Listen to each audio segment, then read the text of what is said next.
listening to Pharmacy, IT, and Me, your informatics pharmacist podcast.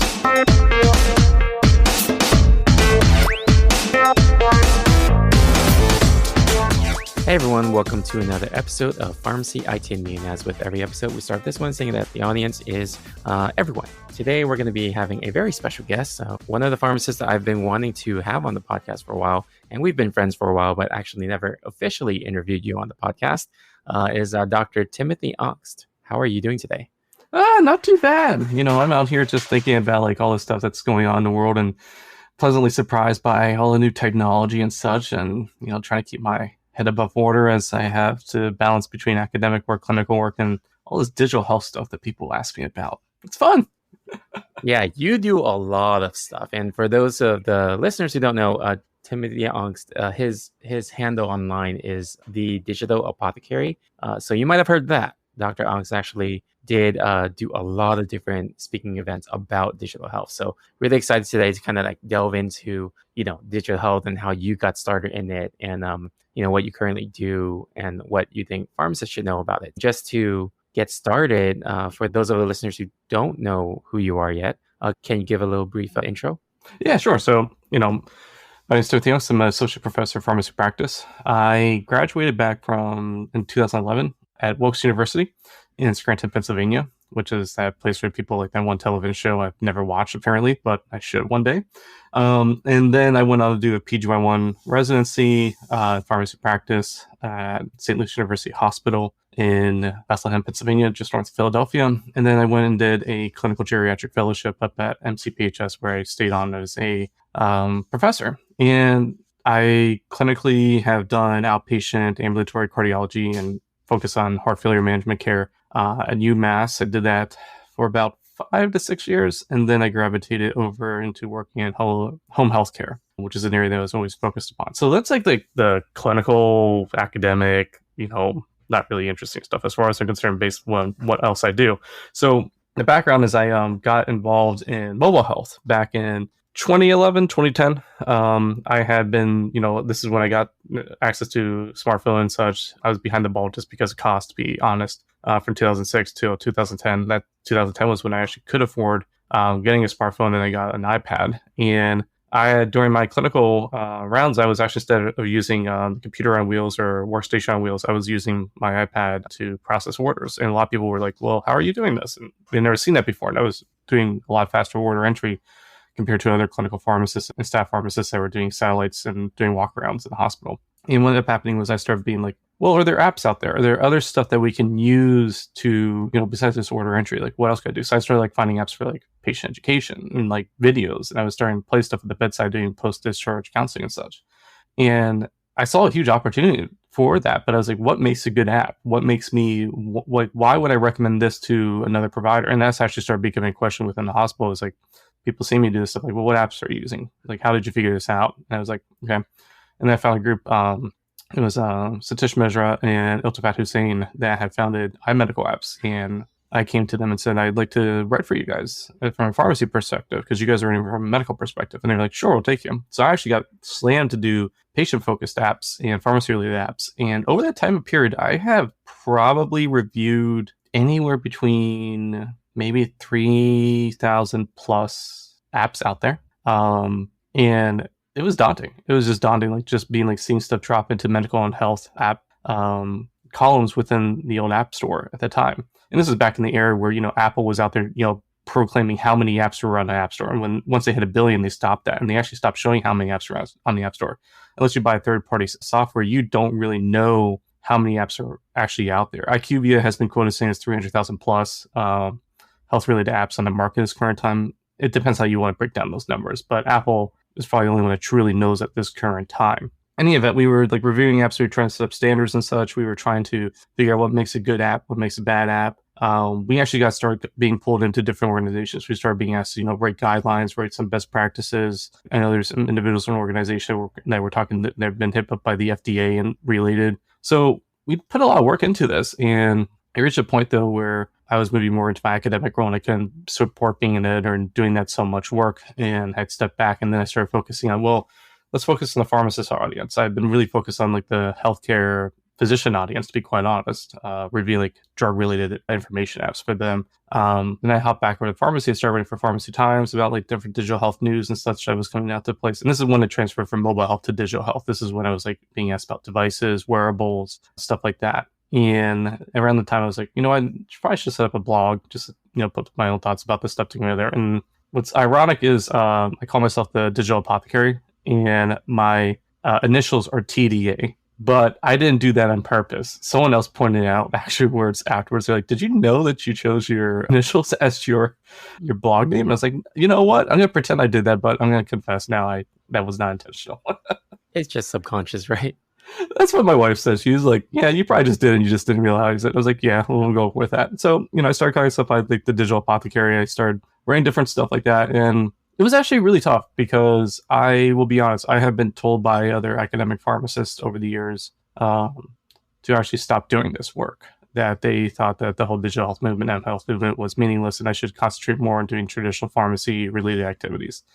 So, I'm probably a little bit bullheaded because of that. And I kept up with the work and started, really writing about all this stuff. And, I've been getting hits about it. People ask me like, what's good apps? What's like good wearable devices? Start being pulled different things. But it really hadn't matured. And, then the pandemic hits. And in the past 3 years, people have been hitting me up because they started looking at what's digital health, what's a digital therapeutics, what's a digital medicine. And definitely for those that have been in the pharmacy space, my name pops up the most. I mean, Brent Fox, Kevin Clausen, you guys over at PHIA, you have some stuff that pops up as well. But like my whole focus point has been digital health, and from the stuff that I had basically been broadcasting for about, at that point, about 8+ years, that's where they were finding my work. And then they started reaching out wanting to ask me more. So now I basically do a lot of advisory roles for different companies and groups. I've been doing that for years, but it's been really pulling from that to now do more formal work with pharmaceutical organizations such as like APHA, AACP for the audiences, American Association of Colleges of Pharmacy. We're trying to figure out educational standards around technology and digital health in particular that future pharmacy students should consider. I work with FIPON, I think it's International Federation of Pharmaceutical Care or Pharmaceutical, and been working with them on that. Work for the Digital Therapeutics Alliance in terms of helping out with the rollout of digital health and digital therapeutics worldwide. I've done work with the Digital Medicine Society. I've done work for AMCP around payer schemes for different digital health services and product. And most of this is just because they're pulling from my experiences, my wealth of knowledge I have for seeing things work and not work over the past decade. Many people would be lucky like digital health just came out of left field and like, no, like, we had the e-health movement back in the late 90s. We had a huge m-health movement in the early 2000s, and then digital health is just your new phrase that's being passed around, but the emphasis and the ideas and concepts are still there as they always were. So that's my long rant, I guess you could say, about just my overall history condensed down over the past decade. Yeah, so I do have a lot of detailed questions, but more of a general question is, how do you have the time to do all of this? You know what? I think it helps if you're passionate about your hobbies. The Digital Apothecary has always been a hobby for me. At the end of the day, it's something that I love. I find huge joy out of actually learning about the stuff and trying to disseminate that knowledge. So whereas other people probably engage on other things in their daily lives that they find that joy in, like this is just one of those. So I'm one of those people, like, and give examples, like as an academic, I get weighed in on service and teaching and scholarship. What I've done is I take the stuff that I loved and roped it into that. So I can, do presentations and talk about like, papers and everything that I'm trying to disseminate on different levels. And, that's my academic work too. So I've tried to make this identity all around that kind of thing. And I think as long as I find it fun, I'll keep doing it. In terms of time, back in the mid 2010s, definitely was probably the height of me just like putting out stuff. And then I had kids, and then the kids have like destroyed the time that I used to have, to be quite honest. So now I'm very much more strategic in terms of like what I will engage upon and do. Which I think as my kids get over, they'll have that time back. Yeah, I can relate to that.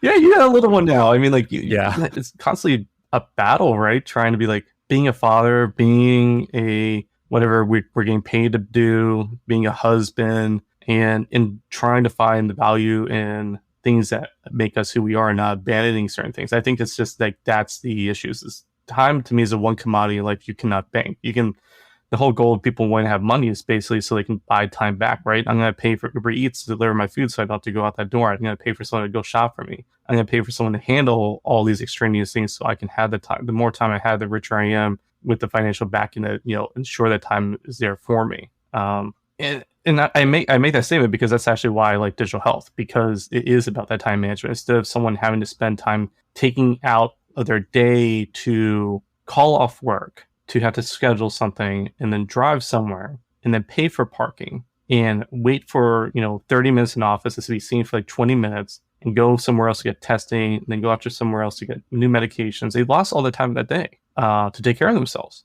And I think digital health for me is that digitalization of that care. Like, why can't we, to a certain status, get that time back for patients so that they can continue to work? They just take some time out for a telehealth visit. They can have a test delivered at home. They can take it, and they can medications delivered to them at the end of the day. They had that time for themselves, because all that time lost just adds up being a burden, I feel. And that's kind of like, time is like one of my theoretical constructs I think about at the end of the day that has a lot of practical effects on overall health, I think, for people. And when people talking about social determinants of health, they even allude to like that time lost for many people that have to work multiple jobs and all the burden associated with it because they are not time rich at the end of the day. Yeah. Going back, relating to the actual digital health and mobile health, I wanted to actually ask you, because you've been talking about, all your experiences through, at first, mHealth before you got into digital health. In the mobile app space, when you were looking at that, what was the biggest challenge you saw that was kind of like the same challenge that many apps had? Gotcha. So here's the biggest issue is there's no regulation. So you can do whatever you want. And for a time period, Apple like turned a blind eye. Like, there were apps out there that, they would say, oh, hold your phone up and shine a blue light and it would cure your acne. Like, it was something like $2 a pop. And like the developer had sold like, I think 30,000 the copies on the App Store. So, they were probably making about 40,000 at the end of the day after cost split with Apple. But you think about like, oh man, this is like a blue flashlight that you saw on your face. And, Apple wasn't saying you can't do that. It was a Federal Trade Commission that actually came after them. It was the FTC. It was not the FDA. Oh, wow. And this is the thing, like, this is an area where you had, I think this is, this is actually a really great example. This was, we had an app that we were looking at, and it was supposed to do like AR. This is back like 2013. Keep this in mind. Like, it was supposed to use AR technology. You shine the camera on a mole, and it would tell you based on the size and everything else whether or not it could be like skin cancer. Which is cool, in concept, like in theory, that's cool. Nowadays, the question would come up like, what, is it using some kind of, using augmented intelligence or some kind of a neural network to actually put this all together for multiple pictures that have been recorded about that. But at the time, what it was someone that was non-medical, was just a tech guy. He went to a medical school and he just looked at the pictures in textbooks about skin cancer and just copied those images to help build his design. Wow, this sounds familiar. I feel like I've seen people from like the technology side just like asking these kind of questions to not even like to healthcare professionals, but a healthcare subreddit. Like, I've seen those kind of posts where they're trying to build an app based on that, and it's just like that rudimentary question, like not understanding what really goes into a healthcare diagnosis. Yeah, and I mean, like, I've seen other health related ones that were created for health professionals, and one that got me was I was looking at pain, basically analgesic interchangeable for like opioids, and I was going through this and looking at this, and like the calculations don't add up. Like, the morphine equivalency doesn't equal this much fentanyl, and like they even had a methadone calculator in there, which I don't really see people ever trying to engage upon. And, back in my head, like, are people downloading this? Is like a new medical student, medical resident out there like downloading this possibly, or even someone saying, oh, this will help me, and like using it for patient care? Like, that was the scary stuff that we were coming across, and that was why we saw our value in terms of like trying to evaluate this stuff, was like, call out the BS at the end of the day, get rid of this stuff. But there's still, when we talk about medication side effects, there's fares out there that you can record things that do occur, but there's nothing for an app still. Like, if you find a sketchy app, if you find a sketchy kind of technology to a certain point, like, who are you going to go to? Is it going to be the FDA, or are you going to go to the FTC? You're going to go to something else? Like, this is the barrier, I think, in like this whole digitalization of care and these different resources out there. Like, there's really no, I still consider the Wild West at the end of the day, until we have a lot of snake oil, and we're still pounding out through it. And as you mentioned, like, the Reddit forums, I still see the same stuff that's been asked for a decade, except, now we have new interesting tools, we have new different stuff Does it make it better though? Does it make it more powerful? The camera got better. We have different ways that we can do this, but is that going to make it? Is that actually going to produce a product that can actually do it at the end of the day? And I think that's the biggest question I face. Yeah, no, I mean, I agree with that. Like, I see all these like conversations happening of like, not academic conversations, but like you said on subreddit and subreddits, and it's kind of funny to read and kind of like be like, I can't believe someone's trying to develop something based on this question that they're asking other people on Reddit. But yeah, but on the flip side of things, like when you're looking at all these apps, what was I'm just curious, like for you, like what when you've reviewed it, what was the most creative use of an app that you've seen that had a lot of promise? Oh man, that's tough because I've seen so many apps over the years that I was like, this is kind of cool. Like I saw like some apps being developed around just like educational things, like how to do different stuff. There was one app that I actually liked was from Eli Lilly, and it was for glucagon. So I thought this was really innovative. So imagine if you will, you have to do glucagon emergency use. So you have to open up the emergency kit. You have to take the vial. You have to pop out the lid. You have to swab it. Then you have to inject the fluids in there, shake it up, and such. So you could watch a video doing that, right? But what they had created was an app that actually walked you through, and you had to interact. So you had to like slide to like wash you had to like flick your finger to flip off the cap. You had to slide your finger to like wash it. You had to push down the injector syringe, and then you had to shake the foam. And the foam actually had to shake pretty hard to make it actually shake up, and they would tell you if you're doing a good job.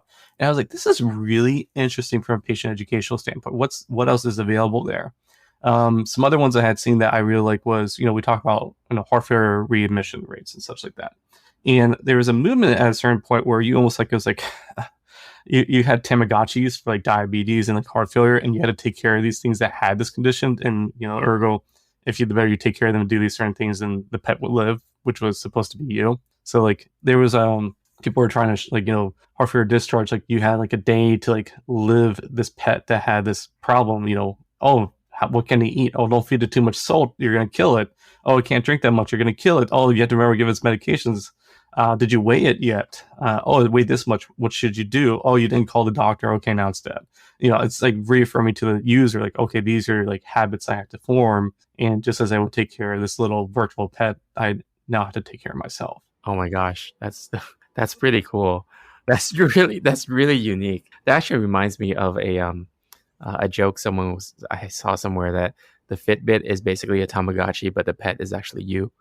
Yep. And but like even like so let's if we take a step back, like that conversation was that we were making those designs a decade ago right now, and now you're seeing people come back and say, you're hearing people say a digital twin. Like, can you have a digital twin out there that you can predict like all the health stuff and what you can do to actually improve them? And I'm just like, again, like we're revisiting the same kind of concepts, just the technology has changed, and kind of the premise has changed a little bit too, but it's still like the underlying issue. What you're trying to do is solve for your own issues by kind of using a digital footprint, and a digital version of yourself is now there. So, I can look at a digital twin of myself. If I keep doing X, I'm going to see it. I'm going to develop XYZ conditions in the future. So at my current status, what do I need to actually reduce those issues, or what can we do? It comes into being.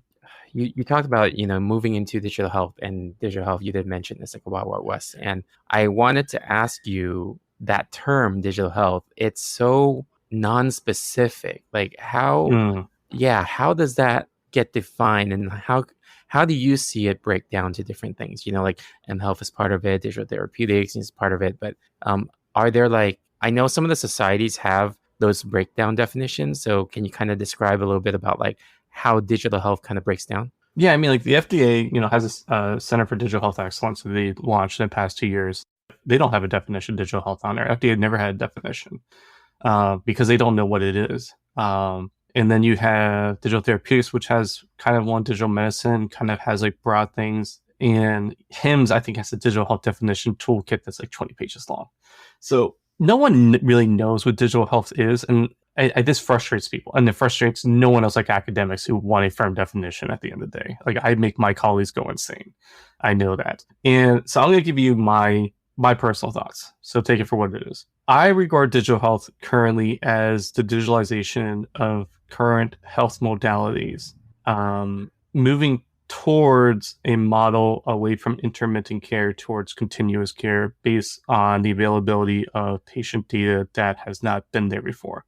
So two things, several things with this then. One is digitalization of services. Like, okay, so telehealth is just a digitalization service, but there's a level there that you can't really accomplish very well depending on acuity of disease. Like no one's going to do like telehealth diagnostics for cancer right now because the technology isn't there. You can do it for like, UTIs, infections to a certain level. You can do it for different maybe chronic conditions that you want to talk about and such. And that's easy. So there's a digitalization. It's like, okay, instead of in person, now it's remote. But we could get better, right? So how do we move towards just-in-time like testing? What if we add on test kits that you can have mailed to you, and instead of going to another company, get that blood draw and everything else, you can just do it at home some way or another.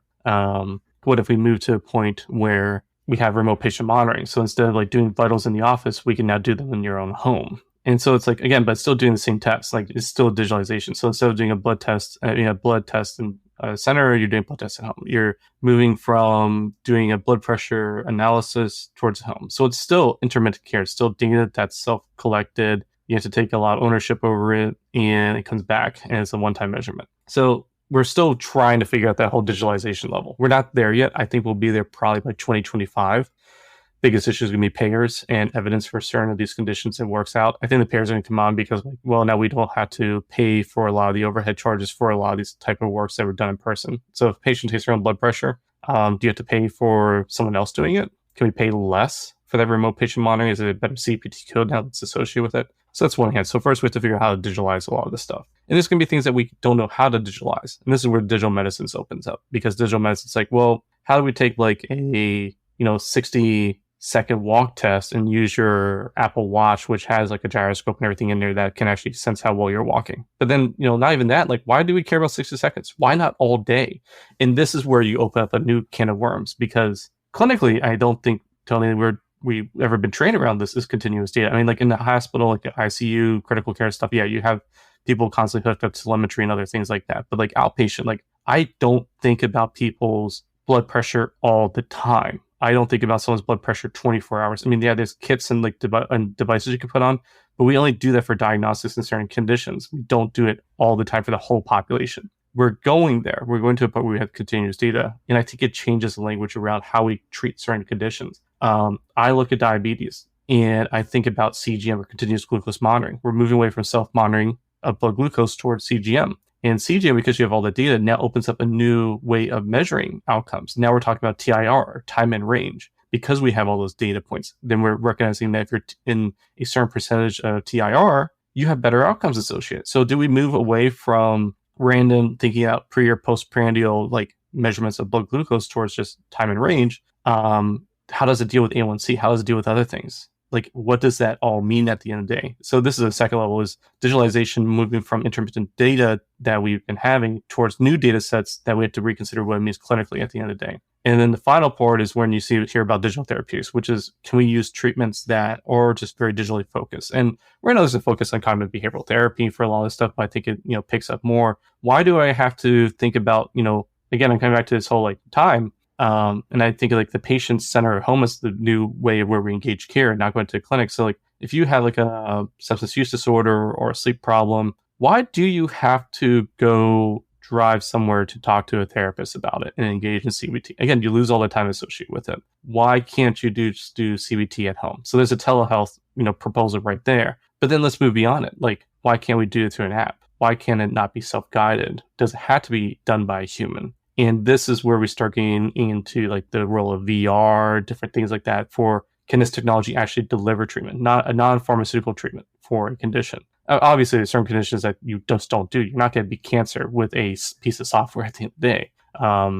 We can use software to help identify patients with cancer, but at the end of the day, treatment is going to be delivered through some other means. But, some conditions, maybe software by itself with a device or with a medication, maybe it'll deliver treatment better than having that software having just a medication by itself at the end of the day. And so that's like the curve of my outlook on digital health, what it means and where it's going. So I know it's a long explanation, but like that's the best way I look at this current time, is we're currently focused on the digitalization of care, moving towards understanding better how to use data to surround how to think about conditions, and moving to the point where we can then identify, do we need a human touch point? Do we need a software guided touch point? How do we scale health around continuous data, and when do we intervene? And I think that's going to be the magic that happens, at least in the next decade. This is going to be a 2030s ongoing project. Yeah, I don't know if you've seen this happen before, but I'm going to speak from my own personal experiences. Like, just the basic like heart rate monitoring with my Fitbit, right? Like, and I have health anxiety, so now that I know all that information about my heart rate throughout the day, I actually get anxious seeing like, oh my gosh, it increased during this period. What happened here? Like, is this going to be an issue for me? I get more anxious, my heart rate increases more, and I don't know how all of that's being worked into the whole like continuous monitoring of like values and patients' own access to their own data, and then feeling that anxiety from not understanding it, or just jumping to conclusions without fully understanding the big picture. Yeah, I think you hit the nail on the head, because the technology is there, but the understanding and the use of the technology is not. We are still very much in digital health and digitalization care focused on the consumer being the person that has to figure this stuff out. Clinicians, I don't think, have really figured out how to bring this on. It was where you heard the whole spectrum of like, oh man, so you're going to have Apple Watch and diagnose until someone they have the atrial fibrillation, right? Like, no, now we have people showing up the ER thinking like they have AFib. They may or may not, for all I know. I mean, but as technology gets better, the accuracy of it will get better. We've just opened a Pandora's box of the issue. And to your question about, how do we handle it? I think that's actually where we want to go. So right now you have the availability, you can see the data, but it's a mess. We don't know actually how to crunch that data down. I would expect over time, and again, this is you're the guinea pig right now, to be quite honest. You're using that part, you're surrendering your data up so that other people can figure this out. But hopefully by the end of the decade, you come back in that heart rate is given to you in a means and present a data that then you can use to actually say, oh, this is what the interpretation means. It's not like, oh, here's a number, go look it up, or here's a number, like, and you have clinical knowledge, like, oh, it is high, that's not good. But here's a number, and because of XYZ is going on, this is not a bad thing for you. Does that make sense? So like it will get to the point where you get to where you're going to have numbers going on. It can tell you you're in a situation that is, causing maybe you to feel anxious. This number is, fine, but here's some solutions that can do this. And that's one option. It could tell you solutions, or this is going to be where we go even further with technology from this passive monitoring. You may get suggestions through other apps, other devices, other things trying to help you reduce the anxiety level. And there's different things that could do this. Like, what if you're in a social situation or you're driving, you feel anxious, and it knows it, and like your music profile just changes to a playlist that knows and makes you more comfortable. What if it says, hey, would you like to chat to a friend, or encourage someone else to reach out to talk to you? Like, hey, Tony's bored right now. Talk to Tony. Maybe a TV, maybe something else that you find enjoyable. But all this stuff will be passive in the background. You won't even know that's going on, because it understands that you, with an elevated point of your heart rate, or experience something that you do not like, it will seek to resolve it on its own without even influencing or telling you that it's going on. And that, I think, is where we're moving towards overall in healthcare by and large. Is that scary or not? I'm open for that conversation, because I think it's going to be something that will happen very far in the future. But I think it's something that's going to happen to us at some point. That's just going to be the natural evolution of all this stuff. Yeah, it does kind of sound scary, to be honest. But I mean, if the outcome's good, the person's going to be healthier because of it, then who knows? Maybe there's like that point where that level of scary versus that level of benefit, you can actually meet in the middle. Yeah, I mean, like, is that utopian or dystopian? I come back to like technology with that. Everyone likes to talk about 1984, but then we have Brave New World, where so much just dropped on people all the time to make them feel good, right?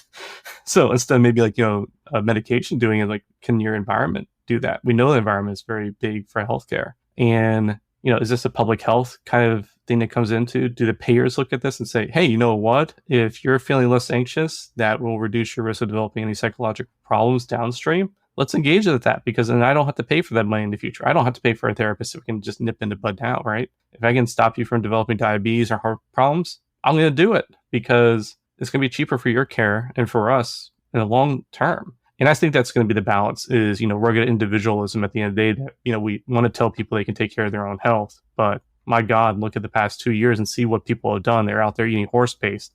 So, does that turn into a point where are we going to allow ourselves to have this kind of stuff operating in the background? I would argue this. We already have a generation growing up that knows that they're guided by an algorithm. They know that social media, whether you want TikTok or anything else, is algorithm generated and leads them down different paths. You and me are parents. Like, what the hell do you do, Tony, when your daughter and my kids are like older and we know that they're getting guided by different things that are feeding off their data to encourage them to engage in consumerism or different activities, right? That's not even talking about health, but we're seeing a rise of people's anxiety and different things because of this right now. Does someone crack down on it? Do parents just say back in the 90s, don't talk to anyone on the internet, while we're out in chat rooms going, ASL and talking about different things, So this is where things get really weird. I think it has to be a conversation. Is this something that health insurance and payers get involved with? Is this something that society cracks down on at the end of the day? Is this something that's guided? Do health professionals give a good outlook on it? This is all the sci-fi stuff. And the sci-fi is what really makes me very passionate and very interested in it, because I really want to know, where do we go at the end of the day? Yeah, I have tested. It's not even going to be that far in the future. I think these things are just exponentially, advancing, and then it just introduces new issues we didn't even think about, and then we have to deal with them too. You've been talking about more on the general digital health side because that's what I asked. But earlier, before we talked about this, you did mention that you're more focused on, I guess, what's called pharmacy focused digital health. I wanted to ask you, what did you mean by that? Yeah, so which parts of digital health influence pharmacy? So if we go with my first step is digitalization and care, we're going to get to the point where within pharmacy services, I have to make a quick thing, I do not believe pharmacy and pharmacists are synonymous agents at this current time. The business of pharmacy and a pharmacist as a profession or as an identity are going to diverge at a certain level. And the pharmacy as an operations, engaging in digital health services basically digitalizes, what does it do? Which is, dispensing medications. And I would probably make an argument, probably by the end of the decade, we'll see a movement for tech check tech, or we'll see a movement for technicians, dispensing medications, remote verification of pharmacists that sit at home and, do a pharmacist verification process. Because all this technology is coming along, and that this is a digital health thing, is that, for patients, they can either go to a business, I'm going to call it a Dollar General model, where you have just technicians around the top 100 and such, and that they can just get their medications, antibiotics, maybe certain controlled substances, things that have to be mixed up, their vaccinations, testing, whatever is there, and just leave, and everything else is just going to be remotely delivered. Is it going to be drones, or is it going to be another thing? Who knows? But I expect that kind of logistical chain to actually really have a huge uptake. So the digitalization of the pharmacy is that we will go towards a click and mortar kind of business. You go to a place if you need it, but ideally a lot of these services can be offered virtually or done with not a lot of human touch points involved with it, at least not you getting in your car and going through a driveway.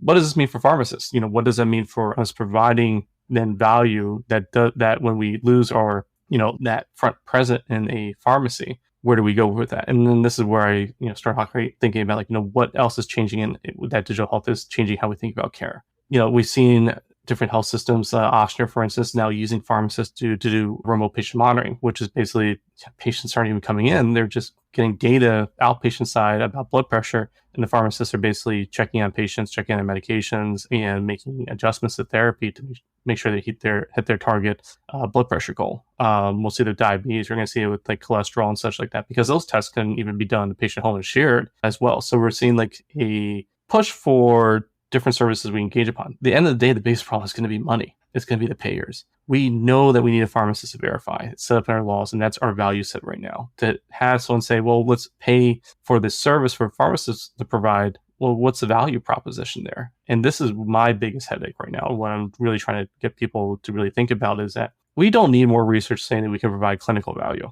We've done that. We've done that for 30 plus years. We can help with heart failure. We can help with all these chronic conditions. That's fine. I don't need to hear pharmacist does X and drops blood pressure. Pharmacist does X and drops A1C. No, that's a no-brainer. How many man hours does it deal with?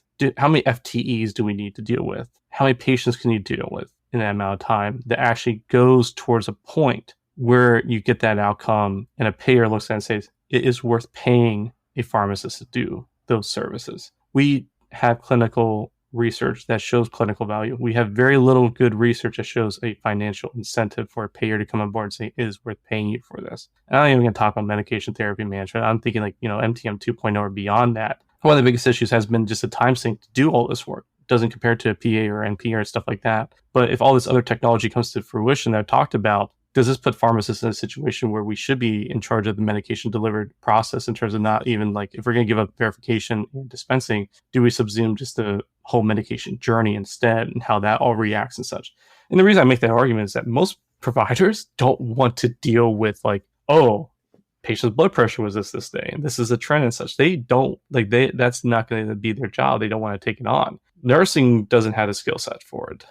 So do NPs, PAs, or us duke it out for that? And I would probably say, I think the PAs and NPs will probably be pushed towards more of the diagnostic of certain acuity conditions. And then in terms of guiding care, that'll leave us up for it. But again, we have to show that this financially makes sense. Is this something that is worth paying us for? Under a current fee-for-service model, I'm not sure if that would be carved out. Is this an argument for alternative, care plans, VBC models? We're still struggling over that. But this is where I would say in this decade, we have to put our foot in the ground. We have to show the stuff that we can do it, and we can do it well, and it pays well if we want to have that kind of job opportunity in the future. That's kind of when I talk about pharmacy in terms of digital health. That's the implications I'm looking at. You just went over a lot of things about, how this is going to be affecting the pharmacy business. And, if pharmacists who are, potentially going to be affected by this because, the digitalization is going to affect the way the pharmacy business is, and they're working in the pharmacy business. Like, you have any advice for them about like, how can they kind of get more involved and active in this entire process and have like a say at the table?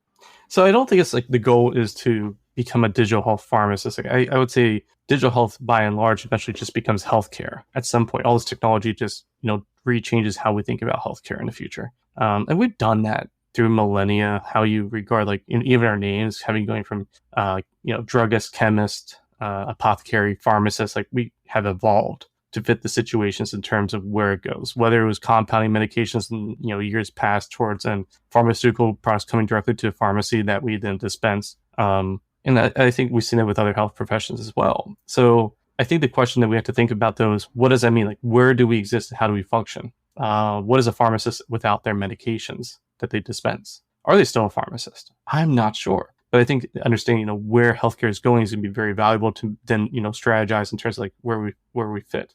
So in terms of your question, what do you do? I would expect probably within this decade, as we start seeing certain parts of the job market get hammered and losing function, either due to using technology or automation, or if we get to a point where pharmacy verification can be automated, that's going to be a big game changer there. I suppose we lose about 20-30% of jobs out there. We'll probably go through something called like the great retraining for pharmacists, which is trying to identify what roles are available that pay and how to go into them. And that's why I make that argument. We need to make those roles available sooner than as possible that are worth paying for to have pharmacists move into those jobs, because otherwise there will be an oversupply because the value set is not there. So I would say prepare for a retraining depending on where you're at in your career. That's going to be one thing that comes up. Understanding, how healthcare is changing is going to be key, because that's going to be the justification for why pharmacists will be moved out of traditional roles and towards the other ones, because our hands will be forced because of the money and different ways that care will be delivered at the end of the day. I would say also then, is there an opportunity then to figure out where you can take your knowledge and apply it in different areas? I think that's the trouble. People always say, automation for every job it removes, there's like 10 jobs it makes. I don't know that's true. I don't know. I think that's a big hype talk. Is that going to necessarily be very true? I'm not sure. Does it create different professions out of it? And I think it's the concept that we have to consider, as things get automated, where do the pharmacists still have to have the human touch points at the end of the day? And where is it going to be needed? So I would tell anyone right now that is in pharmacy and is going to retire at least within the next 30 years, you're going to be hit with more levels of technology that are going to change how practice is occurring. You're going to have to be agile in terms of how you maintain relevance in the job market. You're going to have to read a lot. You're going to have to engage with other peers to figure out, what's going on. You have to look at your business that you currently work at and decide, what are they moving? What are they considering with how to use you? I think a level of apathy that I show up into a 9-to-5 job and I walk out and that job will always be there is going to be a nail in your coffin. That's what I definitely would say. So most people don't want to hear that. I know it. That's a really scary conundrum.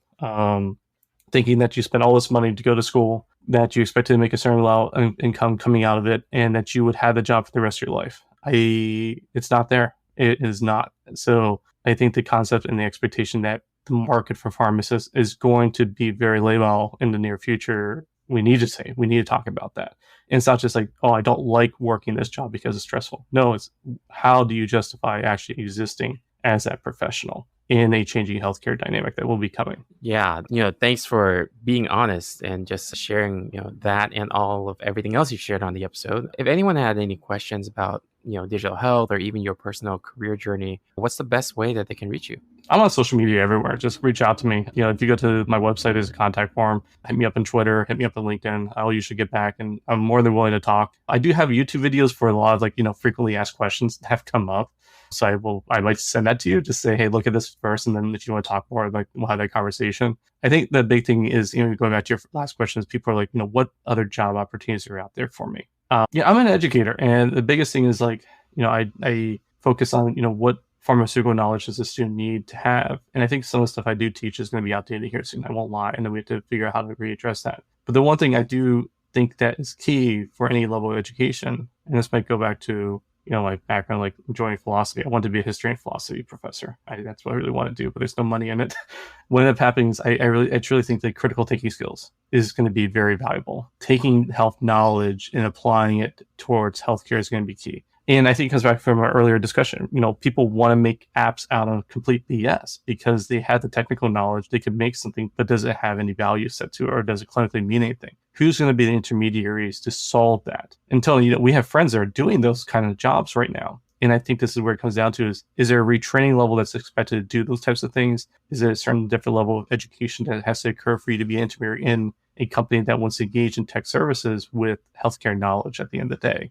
Or maybe just delivering that, does this turn into, we have a point where we have digital health coaches that help people deal with this technology based on that facet. So yeah, there's a lot of different things that I could say that one way or another. If you talk to me, you're trying to figure out what to do, I'm probably going to throw back at you, what skill sets do you have currently right now? What do you want to consider doing? What do you need to get there? How much time are you willing to invest in yourself to get there? I think that's the biggest thing that will stand out to me. Awesome. So yeah, I'll be putting a link to some of your methods of contact into the show notes for anybody who's interested in reaching out, but, to be respectful of your time. Thank you so much for, being on the podcast and finally us having this conversation since we haven't had this and I've known you for quite a while now. So yeah, thanks so much. Thanks, Tony. I appreciate it. Take care. Have a good day.